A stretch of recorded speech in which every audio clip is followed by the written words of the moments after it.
كتاب 40 حديثة كل سجلفة حديثة كان حديثه تبيروج على يفنو قدها في سرتك هو بتم بربادا والله حديث يكون جرينا كيا حديثنا جي جريدا برنوتا برسيسو كيساتي نما بيروتيف دبرسا شير قد ايسنين جرين بيهو غارو حديثة كان نما مسلمة بيروتيفيس دبرسا اكا سرتي الأجيفة جرين نسا جيرا متايسا نمني هندو ملاتو لايكي سنتوكا ايغالا اكا سمنا بيروتيفيس دبرسا حديثة كان راجرين نسا كجيرا متايسا بسم الله الرحمن الرحيم الحمد لله رب العالمين الصلاة والسلام على رسول الله صلى الله عليه وسلم اللهم لا علم لنا إلا ما علمتنا وعلمنا ما ينفعنا وانفعنا بما علمتنا وزدنا علما وعملا يا رب العالمين.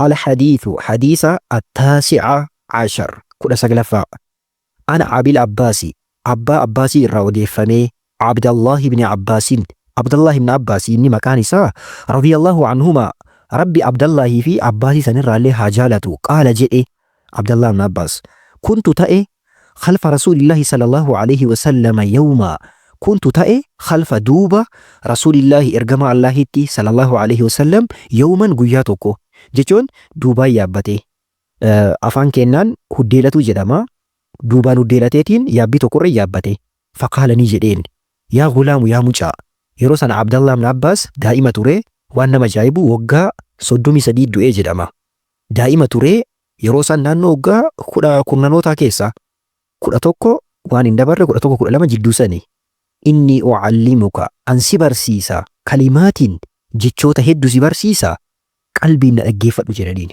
نبي صلى الله عليه وسلم صحابه ساني كسر جالة عبد الله بن عباس سجالة دا سرتي جتشوتا كنين قبط جرانين توكوفا احفظ الله يحفظك احفظ الله ايجي الله ايجي جتشون دانغا إسا شريعة إسا ايجي يحفظك الله نلي سي ايجا يوكان سي تكسا هيكا إسا إن شاء الله فولدورات بل إسني لالا احفظ الله ايجي يوكان تكسي دانغا إسا دين إسا جتشودا تجده إساني أغرتا ربيك تجاك فولدورة كيتت جتشون ربين أفوجين أفبرتني أغرتا ديني إسا ايجي دانغا إسا ايجا قبط جرانين إذا سألت يو غافتي yoo kadhatte fas'alillah Allah qofa kadhadhu yoo gaafatte rabbiin qofa gaafadhu wa idha ista'anta qarqaarsa yoo barbaadde fasta'in billahi Allah qofarraa qarqaarsa barbaadi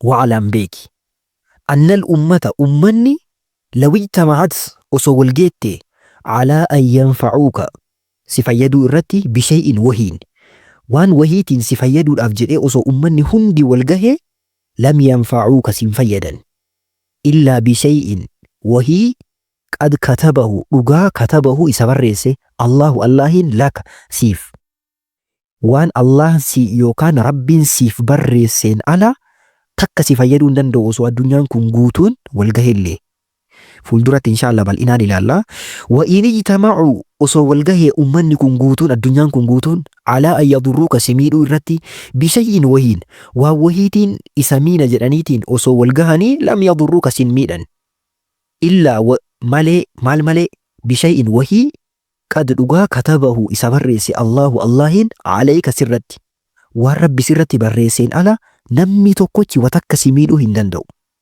رفعت الأقلام رفعت فودمت الأقلام قلموني فودمت وجفت قد الصحف صحف يوكانت على يالين اللي هي كايسا إن شاء الله بل إنان إلى الله كسر إسني قلت رواه حديث كان وديسي الترمذي وقال نجده حديث حسن صحيح حديث نكون حديث كل أغاريدا وفي رواية غير الترمذي رواية ترمذي مالنا من يبيرو أوديسا كيستي نبينا كان جرن احفظ الله دانغا ربي ايجي ديني ربي ايجي قبضو تجده ربي كيني أغرتا أمامك فولدورة كيتي جتشون وفود جيني أغرتا تعرف بيكمي إلى الله قام ربي بيكمي في الرخاء يروب الإنا يعرفك إن اللي سيبيك سيدك أبا في الشدة تشنكا كيستي وعلم بيكي أن ما أخطأك وانت سيدابي لم يكن ليصيبك كسيتو كنتاني وما أصابك وانت سيتوك لم يكن ليخطئك كسيدابو اللين تاني ما جيتوا كتا إن شاء الله نيلا الله إنشين كامي هاي كدف وعلم بيكي أن النصر تمسي مع الصبر وبصوت جينجرة وأن الفرج فرجني Faraja jechuun rakkina keessaa cinqaa keessaa hara baafatuudha, hara galfatuudha. Inni ma'al karbii cinqaa wajjiin. Farajatti kabaatu yoo cinqamte. Rakkatteetiin rakkina boodaan faraja baata yookaan furmaata baata. Wa'anna ma'al usri jabeenna wajjiin yusran laafina jira. Waan sitti jabaate wajjiin laafinsi illee sii dhufa watakkan cinqamiin. Hadiisni kana fakkaata. Inshaallah hiikkaa isaa takka takkaadhaan bal'isneetiin wajjiin ilaallaa. Obsaan hadiisa kana na hordofaa. Hadiisni kuni Abdallah ibn Abbas irraa odeeffame. Abdallah ibn Abbas nama guddaadha. Sahaabota keessaa nama Qur'aana hiikuudhaan beekamuudha. Beekumsa guddaa nama qabuudha. Nabiyyi sallallahu alaihi wasallam jechoota armaan gadii kanneen dhaamaniif. Tokkoffaa ihfazillaha yahfazka. Rabbiin eegi, rabbiin tiksi, diinii rabbii, shari'aa rabbii qabadhu eeggadhuutiin lubbuu kee irratti qaama keetiin illee dalagaadhaan eegi jiraadhu. Yahfazka, rabbiillee si eega. Maal jechuudha? Diini rabbii eeguu jechuun, rabbiin eeguu jechuun lama qoodamaa jedhan ulamaa'iin. Tokkoffaa al-huquuqul waajiba. Wantoota dirqamaa keessatti eeguudha. Kana jechuun maali? Waan rabbiin dirqama namarra taayisee akka dalagan yookaan akka irraa fagaatan waan rabbi dirqama namarra taayisee qabatanii eeggatanii jiraatudha. Fakkeenyaa salaata. Salaata rabbii salaata jedheetiin nu ajajee jira. Zinaa irraa fagaadha jedheetiin nu ajajee jira. Wallaahi namni akkasitti jireenya ofii waan rabbi itti ajaje qabatee jiraatee waan rabbi irraa dhoorke ammoo irraa dhoorkameetiin jiraatee argame fuuldura isaatitti rabbi isa tiksa. Zinaa irraa yoo fagaatte salaata yoo salaattee argamte qaama kee irratti fayyaa ni argita. Rabbiin si tiksee qaama kee si tiksee fayyaa kee si tiksee fuuldura kee si eega. Akkasuma inni lammaffaa maalidha? Al-huquuqul mustahabba. Haqa rabbii kan wantoota jaalatamoo ta'an kan dalaguun jaalatamu takkee ammoo wantoota jibbamoo ta'an irraa fagaatudha. Rabbi wantoota jaalatamoo ta'an hedduun nu ajaje waan sunnaa ta'e, salaata sunnaa ta'e, sooma sunnaa ta'e, dalagaalee garaagaraa dalagaa khayriidha kan dirqama hin ta'in. Dalagaalee akkanaa kanneen namni dalagee argame fuuldura isaatitti rabbi isa tiksa. Isa tiksa jechuun maal jechuu? Akkaataa lamaanii jedhan ulamaa'iin. Tokkoffaan qaama isaa tiksa. Zinaarraa yoo fagaatte wallaahi qaama kee rabbi si tiksa. Bareeddee argamta. Fuulli kee si tola. Qalbiin kee si tola. Qaamni kee wallaahi gammachuu argata. Waan rabbi irraa si dhoorke irraa fagaannaan wallaahi ati jireenyi kee jireenya gammachuuti. Waan rabbi si ajaje yoo dalagde hoo akkasuma qaamni kee gammachuu argata. Riilaaks ta'aatiin jiraatta. Haraama yoo dalagde akkasuma qaamni kee sunturraa'ee fokkattee baddee waziin kee marti sirraa gadi dhumatee bareeduma mara wallaahi sirraa gad dhiqamee akkas taata subhaanallah. Akkasuma rizqii kee rabbi sii tiksa. Rizqii argatta. Wallaahi namni ibaadaa qabu, namni salaata qabu, namni diini rabbii eeggatu rizqiin akkasuma isaa badhatti. Akkasuma maatii kee rabbi sii tiksa. Tika rabbi kallattii kana argataa jedhan tokkoffaa. Kallattiin biraa tika rabbi akkamii argataa? Ayyahfaza lahu diinahu bi'an yuthabbitahu. Rabbiin qalbii kee diinii kanarra gadi dhaaba. Yoo ati daangaa rabbi qabattee argamte waan rabbi si ajaje guutteeti yoo argamtu ta'e rabbiin diinii kee sii tiksa. Ati diinii irraa duubatti hin deebitu. Gaafa namni faayidaaf jedheetiin amantii keessaa bahu ati amantii keessaa hin baatu. Gadhaabannaa qabda. Kana mara maaliin argatte? Haqa rabbii waan eegdeef jecha. Tokkoffaan kana. Seenaa ajaa'ibaa tokko jira. Abu Xayyib Axabarii hayyuu jedhaman aalima tokko ture. Waan nama ajaa'ibu yeroo tokko doonii wahii isaaniin hollattee jennaan doonii irraa utaalanii akka dargaggeessaatitti irraa lafa bu'an. Beekaa Abu Xayyib Axabariin aalimni kun waggaa 100 jiranii. Indee jedheetiin namni rifatee isaan laale. Nama waggaa 100 ta'uu wajjin akkami akkana doonii irraa utaala. Dargaggeessiyyuu giddii doonii kanarraa bu'eetiin hunna jedha. Namni waggaa 100 akkami irraa utaala jedhaniitiin ajaa'ibsiifatanii. Achi booda maal jedhanii deebisaniini haadhihi jawaarihu hafiznaahaa fi sigari faxafidaha Allahu lanaa fil kibar. Qaamota kanneen jedhani yeroo dargaggummaa keenyaatitti yeroo umrii gadaanaa jirrutti haraama irraa tiksinee jennaan rabbiin gaafa guddanne nu tikseetiin jabina nu keessa kaahee jedhani. Yaa Allah yaa Allah wallaahi qaama kee tiksi, haraama irraa tiksi, zinaa irraa tiksi, masturbeeshinii fedhii ofiin ofirraa baasuu irraa tiksi, haraama ilaaluu irraa tiksi. Wallaahi rabbiin gaafa ati guddatte illee fuuldura keetitti illee rabbi sii tiksee qaamni kee kafata jedhe kaan ta'a. Hin jijjiiramtu, gadi hin kuftu, sunturiin jettu qaamni siin fokkatu haraama irraa of qabuu keetiin. Inni taansu ihfazillaaha tajiduhu tujaaha kan dhaamsi lammataa. Rabbii kee eegi diinii isaa, shari'aa isaa, daangaa isaa akka amma dubbanne kana eeggadhuutiin argame tajiduhu tujaahaka fuuldura keetitti rabbii kee argita jechuun maal jechuu jennee of wajjiin rabbii kee argita. rabbi si wajjin ta'a. Isa si tiksa. Gaafa namni cinqame hunda cinqaa keessaa kasi baasu isa. Ati waliyyii rabbii taate. Rabbiin maal jedhaa? Man caadaalii waliyyan faqad aadantuhu bilharbi. Nama jaalallee kiyya tuqe ani waraana isatti banuu isan labsee jira jedha. Namni nama an jaaladhuun na ilaa tuqe waraana ana wajjii walis seenee jedha rabbi. Kana maaliin argatte beektaa? Wallaahi daangaa rabbii keetii tiksuu keetiin. Daangaa rabbii keetii qabatuu keetii waan kana argatte. Waan biraatiin sii dhufe seetaa? Ati shari'ama rabbii qabatuu keetiin waan kana argatte. Kanaaf daangaa rabbii keetii sirrii qabadhu. Rabbiin kee gaafa badhinaa, gaafa dhiphaa, gaafa hunda si wajjin ta'a. Dhaabsi sadaffaa fi inni ittaanu idhaa sa'alta fas'alillah. Yoo gaafatte rabbiin qofa gaafadhu. Wallaahi dhaamsa ajaa'ibaa. Dhaamsa ajaa'ibaa. Wallaahi osoo jecha kana itti dalagnee jireenyi keenyan jijjiirama. Intallaamee ilmi namaa waan tokko ka gaafannu fakkeenya waan akkanaa naa godhi jennee ka gaafannu faayidaa wayii isarra barbaanneetimi. Faayidaa kana ofii harka isaatii qabaateetiin nuun kennu. Ka isaallee kennee nu rabbi. Inni maali sababa? Musabbibni yookaan ka sababaa kana fide immoo eenyu rabbii kenna. Osoo rabbiin kadhattee rabbiin of biraa sii kenna. Atammoo inni kadhataarta. Ka ofiyyuu harka isaatii hin qabne ilma namaa kadhataarta. Maa rabbii kee hin kadhanne. Wallaahi osoo rabbii kee kadhattee rabbiin of biraa sii kenna. Haajaa keenya mara osoo rabbitti himannee wallaahi furmaata argata. Garuu qalbiin keenya nurra rarra'ee jira. Ilma namaati. Akkana jirra. Wallaahi rabbiin waa laafisu yoo kadhatte rabbii kee qofa kadhadhu. Ilmi namaa waa takka harkaan qabu. Wanti namni sii godhuu danda'u macarrashaan maali? Wanti guddaa ilmi namaa sii godhuu danda'u deemee rabbi sii haa kennu siin jedha. Rabbi akkana sii haa godhu siin jedha. Kanaafuu jalqabuma osoo rabbii inni sii kadhatu san kadhattee waati. Hin xiqqaattuu jechuudha. Namarraa naa jamiin. Namatti na jamiin. Haga dandeettee wallaahi namarraa duroomuuf yaali. Takka namatti ajamuu dhabuudhaaf yaali. Kana jechuun waliin qarqaarsa waan namni danda'u qarqaaruu danda'u keessatti walirraan barbaadina jedhaan jiru. Garuu ilma namaa irraa haga dandeetteen of duroomsi. Qalbii kee ilma namaa irraa duroomsi of qabi. Sahaabonni Nabiyyi sallallahu alaihi wasallam leenjii guddaa leenjii bareedaa fudhatuu irraa daangaa maal taane jedhanii osoo meeshaa wayii nu jalaa lafa bu'ee nama hin kadhannu jedhan. Nabiyyiin nama hin kadhatinaa jedhaniitiin nu jabeessanii qalbii keenya nu itichanii ilma namaa hin kadhannu jedhan watakka. Kanaaf akkas ta'uu qabnaa. Kadhattu rabbii kee qofa kadhadhu. Wa idha ista'anta yoo qarqaarsa barbaade fasta'in billaahi rabbiin qofarraa qarqaarsa barbaadi. Bakka kasi qarqaaruu danda'u rabbiin qofarraa qarqaarsa barbaadi. Qarqaarsa ka shirkii ta'ee jira, ka shirkii hin taane jira. Barnoota biroo keessatti barannee jirra ni beektan jedhee yaada. Warreen beekni kun amma ilaaluu dandeettanii waan namni si qarqaaruu danda'u keessatti yoo namarraa qarqaarsa barbaade rakkoo hin qabu. Garuu qarqaarsa rabbii kee qofarraa barbaadi. Irkannoon kee rabbiin qofarratti haa ta'u. Ka cinqaa keessaallee si baasu, ka bal'ina keessatti illee nagaan si jiraachisu rabbii kee qofa. Bakka qarqaarsa barbaaddu rabbiin qofarraa qarqaarsa barbaadi. Ittaansee dhaamsi cimaan maali? Wa'alam beeki. Annal ummata namni hundi ilmi namaa osoo wal gahee alaa an yanfa'uuka bishay'in wahin si fayyaduudhaaf jedhanii osoo wal gahanii lam yanfa'uuka watakka sin fayyadan illaa bishay'in qad katabahu Allahu laka. Waan rabbiin sirratti barreesseen ala watakka sin fayyadan.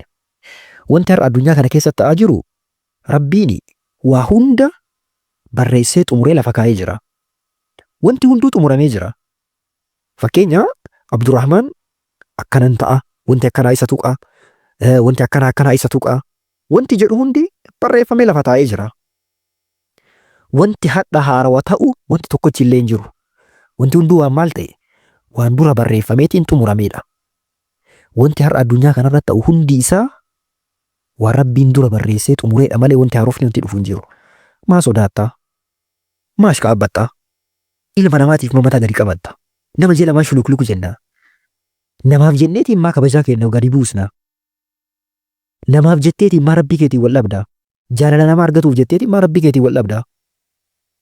Jaalala nama argatuuf jettee kabajaa kee maa gadi buusta. Maa maatii keetiin wal dhabda. Kan ilmi namaa maaliif kabajaa ofii gadi buusaa jira yeroo kana? Faayidaa namaa feemasii ta'ee nama bira beekamee mana jechuudhaaf. Wallaahi yoo rabbiin akkasiin taata jedhe malee watakka hin taatu. Yoo rabbiin ni taata jedhe osoo haraamaanuu ta'uu dhabdee karaa rabbi jaalatuun ni taata. Ittiin geetta. Boota rabbi itti geetta jedhe itti geetta. Namni jaalatus jibbis boota rabbi jedhe hin hanqattu abadan. Rabbii keetiin waliin dhabiin bakka. Wanti guddaan kana. Rabbii keetiin abadan waliin dhabiin. jireenya kee guutuu xiqqaa guddaa isaa rabbii kee waliin taasisi. Rabbii wal dhabuu waan jedhamu jireenya kee keessaa baasi. Waan rabbii wal si dhabsiisu hin raawwatin. Namaaf jettee wallahi kabajaa kee hin tuqin. Namaaf jettee rabbii keetii walitti hin dhufin. Wallahi rabbiin waa mara si jalaa balleessa. Waan ati barbaaddu san waan ati itti dhaquu fi barbaaddu hunda si jalaa balleessa yoo isaan wal dhabde. Garuu yoo isaan wal taate namni tokkochi si fuuldura dhaabatu. Namnummaan tokkochi fuuldura kee kadhaabatu hin jiru. Atummaa rabbii keetii wal ta'e. Rabbii keetii walii galii. Abbaan fedhe ajibbu abbaan fedhe ajaalatu. Ka fedhe qilee haabuu. Ati rabbii keetii walii gali. Wallaahi dhaamsi kun jireenya kee jijjiire. Wallaahi. وإن اجتمعوا صولجهني على أن يضروك بشيء لم يضروك إلا بشيء قد كتبه الله عليك. والرب سميد أنجل إيه بالرئيسين أنا نمني توكوشي سميد وندندو. جتش نبيي كان جعل نمني لقوم سنون جرا جراكين. كابت وجتش كان والله جريني كي جيرا ما. ما جتش كان فوق جريني كي سسيني والله جريني كي تجي جيرا ما. بودا نبيي مال جراني رفعت الأقلام وجفت الصحف. قلمني وابرس فوق أميجرا جراني. كان يجوا مالي. Qalamni lawal mahfuzii irratti barreessu osoo samii dachiin uumee waggaa 50 dura barreesseetu murame. Taa'ee jira amma. Wanti haruuf tadhan barreeffamu. Wanti barreeffamu samiif dachiin uumamuun dura waggaa 50 dura qaada. Waggaa biiliyoonota dura miiliyoonota biiliyoonota dura wanti marti xumurameera. Qalamni sun fuudhame wajaffati suhufu xalayaa irra barreeffamellee goggogee jira jedhan jechuun taa'eetiin jira wanti haruufti barreeffamu hin jiru wanti irraa achirraa ka'ullee hin jiru jedhan. Wallahi jecha kana osoo beekneetiin hubanne osoo hubannee jireenya keessa seensifne jireenya keessa osoo seensifneetiin waliin jiraanne jireenyi keenya dachaa hedduudhaan jijjiirama. Ani waan na jijjiireef jechi kun wallahi.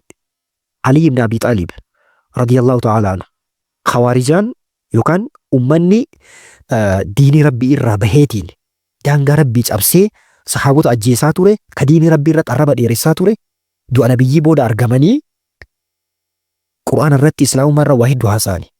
Usmaanin ajjeesani. Radiyallahu ta'ala anhu. Sahaabaa nabiyyii cimaa khaliifaa nabiyyii ajjeesani.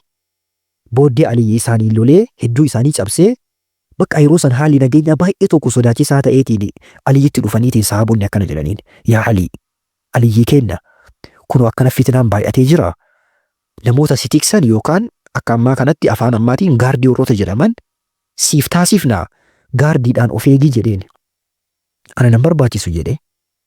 Ani gaardiin rabbii kiyyaanaa jiraan uummata akkan barbaadu jedhe. Gaardiin kiyyallee rabbiin maan naan jedhe lahu mu'aqibaatun min bayni yadayhi wa min khalfihi yaxfazuunahu min amrillah. Warra bitaa mirgaan fuuldura duubaan warra isa tiksan rabbi itti goonee jedha. Warra nama ilma namaa hundaa maleekota waliin jira. Nama rabbi amanee ta'ee nama diinii rabbii qabate nama islaamummaadhaaf hojjetu ta'uu isaa wajjin Aliyyi eenyu waliin jira? Maleekota waliin jira. Rabbii aalamaatu waliin jira kana hunda caalaa. Maan na barbaachisa jedhee ammoo dhaga kaba lammataa ammallee jedhe qul lan yusiibanaa illaa maa kataba Allaahu lanaa. Waan rabbiin nuuf barreesseen ala wanti nutu quwwata kan jiru aayaa jedhutti qara'ee waan rabbi naa barreesseen ala wantummaan takkallee nan tuqxuu jedhe. Sababa kanaaf nan barbaachisu jedheeni. Yaa Allah jecha kana meetiin tallaa. Wallahi jechi kun jireenya keenya ni jijjiira. Jecha kana fuudhaatiin jireenya keessan keessa kaa'adha jireenyi keessan ni jijjiirama. Hasan ibn Aliyyi Hasan ilmi Aliyyi Hajjaaj ni beektanii zaalima tokko mootummaa zaalimaati ajjeesuudhaaf waraana itti ergee poolisoota. Inni itti erginaan mana wayii seenee. Mana wayii seenee namichi tokko waan tokko jedheen maal jedheeni nama naati jaalalli rasuulaatii miti warra rabbi jaalatuu miti du'aayi afaan takka ittiin gootu jedheeni. Achi booda qalbii isaa gamu rabbi harkisee jennaan wallahi poolisoonni mana san seente osoo isaan argin achii baate wata akkan argine Hajjaaj bira dhaqee Hajjaajiin dhaqaniitiin itti himanii. Achi booda Hajjaaj maal jedheeni rabbitu ija keessan qabe malee inni achuma jira jedheeni. Gaaf rabbi harka ofii keessa seensifateetiin waa tokko sii godhe addunyaan abbaa fedhee wata akkasiin godhu. Bakka akkasii hadiisa kana jireenya keessan keessa seensaa.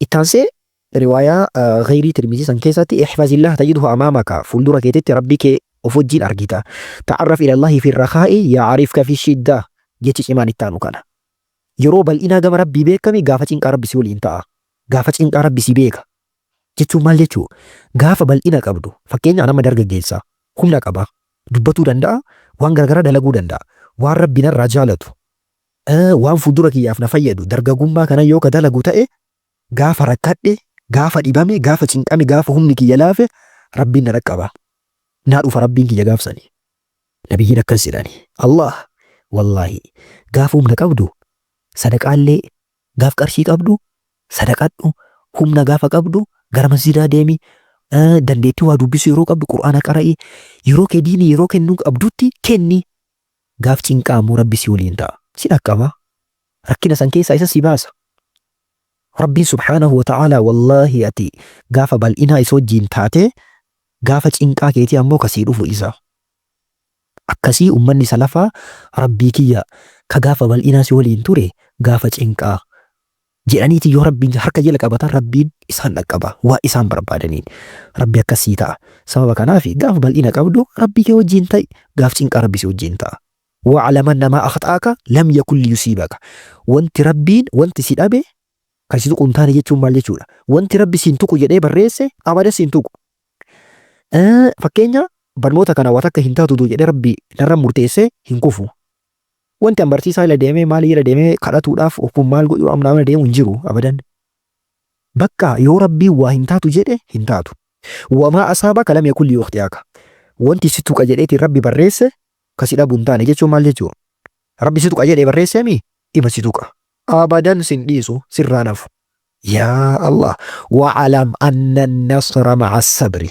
tumsi obsa wajjiin obsi jireenya kee keessatti waan si mudatu hundaaf obsi gizee mara bakka komiin guddisiin rabbii kiyyaanummaan maal si godhe yaa rabbii kiyyaanummaan maal si balleesse ati anuma bicha argitee nama keessaa akkana na gootuuf hin jedhin dhiisi rabbii keetiif obsi jaaladhu waan rabbi si kenne waan rabbi si fide jaaladhu ulamaa'iin kanaaf maal jedhanii nasriin yookaan tumsa wanti jedhamu kuni darajaa lamaalii jedhan tokkoffaan maali namni mu'minaa darajaa lama keessa jira tokkoffaa an yardaa bidhaalika wahaadihi darajatun caaliyatun rafiicatun jiddaa rakkinni tokko yoo si tuqe musiibaa wayii yoo si tuqe musiibaa san jaalachuu fakkeenya hin dhibamte dhibee rabbi si fide alhamdulillah rabbiin kiyya bakka jaalateena ergeemi alhamdulillah jetta namni akkana jedhe darajaa olaanaa keessa jira waan rabbi itti murteesse jaalatuun isaa iimaanni isaa top gubbaa jiraatu isaa agarsiisa yaa Allah